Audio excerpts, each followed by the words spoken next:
नमस्कार फरीदाबाद, मैं सौरभ भारद्वाज। और बार बार हम लोग बात करते हैं इस शहर में घोटालों की, और घोटाले भी ऐसे ऐसे आप सुनेंगे तो आप चौंक जाएंगे। फरीदाबाद फ़िलहाल हम लोग खड़े हैं ओल्ड फरीदाबाद में, और आप ये देखें यहाँ एक पुलिस असिस्टेंस बूथ है। ये जो बूथ है ये आम तौर पर उन पुलिसकर्मियों की इमदाद के लिए लगाया जाता है जो पुलिसकर्मी यहाँ धूप में, ताप में, पानी में खड़े होकर अपनी ड्यूटी देते हैं, ट्रैफिक को सुचारू तरीके से चलाते हैं। उनकी मदद के लिए, उनकी ज़रूरतों को पूरा करने के लिए ये एक पुलिस असिस्टेंस बूथ यहाँ बनाया गया। और बनाया गया, इस पर बात ये हुई कि ये जो बूथ है, इस बूथ पर जो बनाने वाली कंपनी है, दरअसल वो एक विज्ञापन कंपनी है और वो विज्ञापन लगाएगी और इस बूथ में पुलिसकर्मियों के लिए सुविधाएं जुटाएगी, सुविधाएं जुटा कर देगी। लेकिन अब समस्या क्या है, उस कंपनी की ओर से लगातार घोटाले किए जा रहे हैं।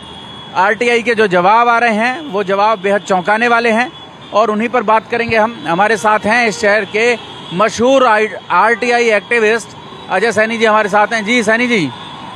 सर एक घोटाला और लग रहा है जी। ये सर एक कंपनी, ये 2018 में, क्या नाम है इस कंपनी का? ये इसका नाम है जी भारत सुविधा कंपनी है ये जी। पुलिस विभाग का और इस कंपनी का 2018 में एमओयू, यानी कि अगर सीधी भाषा में बोले तो एक एग्रीमेंट हुआ था जी कि भाई समझौता हुआ था, करार हुआ था, मेमोरेंडम ऑफ अंडरस्टैंडिंग। जी एमओयू के उसमें काफ़ी सारी शर्तें थी जी। उसमें पहली शर्त तो यही थी कि भाई फरीदाबाद में 32 लगने हैं टोटल पुलिस बूथ 1 साल के अंदर, और अब 2023 आ गया है जी और टोटल 15 लगे हैं, टोटल 15 लगे हैं। बाकी क्यों 15 क्यों लगे? अब ये विज्ञापन लगाने का वहाँ लगा दिए, जहाँ पैसा नहीं मिल सकता वहाँ नहीं लगाए हैं। लगा ऐसा रहा जी। बाकी मैंने लेटर दिया सीपी साहब को जी, तो अब देखते हैं। बाकी अब इसमें सर, इसमें शर्तें थी कई सारी। उसके उसमें प्रत्येक जो एक बूथ है, जैसे मान लो ये बूथ है, इसके ऊपर एक तो सोलर एनर्जी के लिए एक सिस्टम लगा होना चाहिए, वो इस पर भी नहीं है। इस पर क्या किसी पे भी नहीं है फरीदाबाद में। उसके बाद 5 सीसीटीवी कैमरे लगे होने चाहिए जी एक पुलिस बूथ पे, 5 इस पे भी नहीं है जी। 4 बाहर होने चाहिए, 1 अंदर होना चाहिए, अंदर इसमें भी नहीं है जी। उसके बाद ब्लिंकर होना चाहिए, फ्लैशर होना चाहिए, जो लाइट जलती है जी बहुत तेज। जो पीने के पानी की व्यवस्था होनी चाहिए, पीने के पानी की भी लिखा है जी इसमें। फायर होना चाहिए, first aid box, oxygen cylinder और स्ट्रेचर वगैरह होने चाहिए। और पीने की व्यवस्था आप देख रहे हो जी कैसी है, ये पता नहीं क्या हो रहा है यहाँ पे। तो बता रहे थे अभी कि अपना टैंकर वाला आता है, वो पानी भर जाता है पुलिस के लिए, जबकि ये व्यवस्था इनकी ओर से होनी चाहिए। ये सारी व्यवस्था इस कंपनी को करनी चाहिए ना जी, पुलिस वाले कहाँ से लाएंगे जी। तो ये सारा ये इसमें हो रहा है। और वो नगर निगम की भी कोई शर्त दिखा रहे थे, आप पढ़वा रहे थे अभी, कि नगर निगम को कुछ किराया देना था इसका। हाँ जी। इसमें सर जो ये कंपनी है जिसने ये बोर्ड लगाए हैं, ये नगर निगम से परमिशन लेगी पहले। अब मैंने अभी पिछले महीने आरटीआई लगाई थी, मैंने पूछा भाई अभी करंट में कोई परमिशन है कि नहीं है जो ये बोर्ड लगे हुए हैं विज्ञापन के। तो नगर निगम का रिप्लाई ये आया कि जी हमारी तरफ से कोई परमिशन नहीं है। परमिशन नहीं है तो फिर ये लग कैसे रहे हैं जी।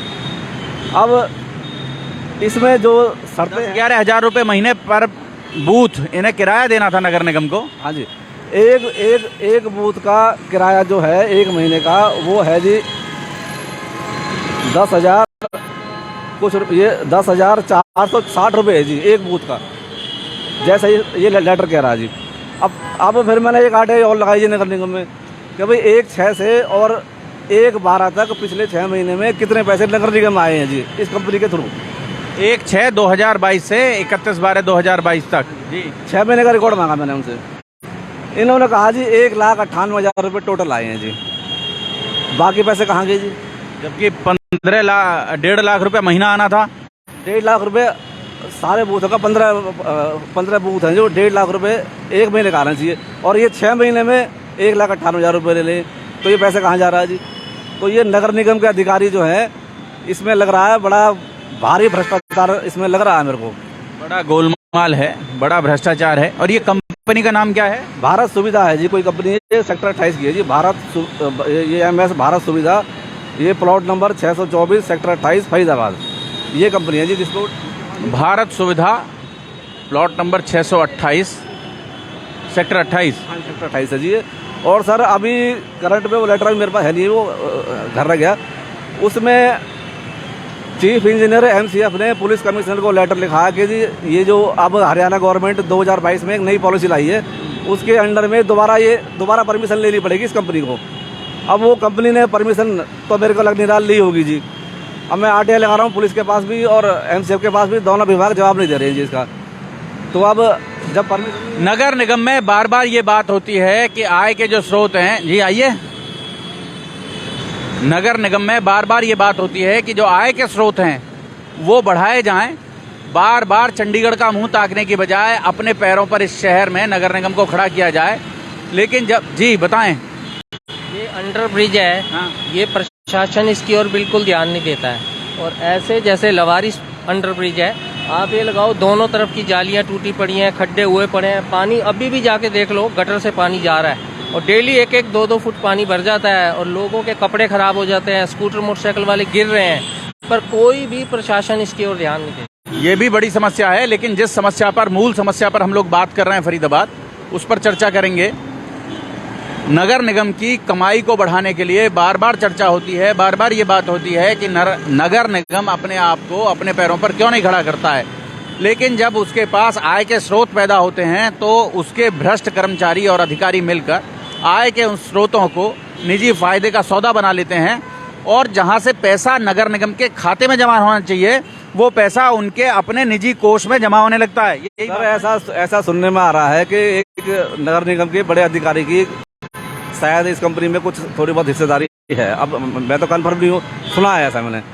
अब वो अधिकारी ना तो RTI का जवाब दे रहा जी। अब पैसे, जब आपका MOU जब एग्रीमेंट हो गया पुलिस से, उस कंपनी से, तो आप पूरे पैसे लो ना उसके। और नए रूल आ गए तो नए रूल के हिसाब से अब सुनने में आ रही है, मेरे पास भी मैंने दोबारा एक और RTI लगाई है, अब सुनने में आ रहा है कि भाई एक बूथ का 25,000 रुपये हो गया जी। तो ये पैसे जो हर महीने जमा कराना चाहिए एक बूथ का जी, एक बूथ का है जी। जोड़ेंगे फरीदाबाद आपको शहर की ऐसी ही और महत्वपूर्ण खबरों के साथ, शहर के ऐसे ही और घोटालों के साथ। बहुत बहुत धन्यवाद।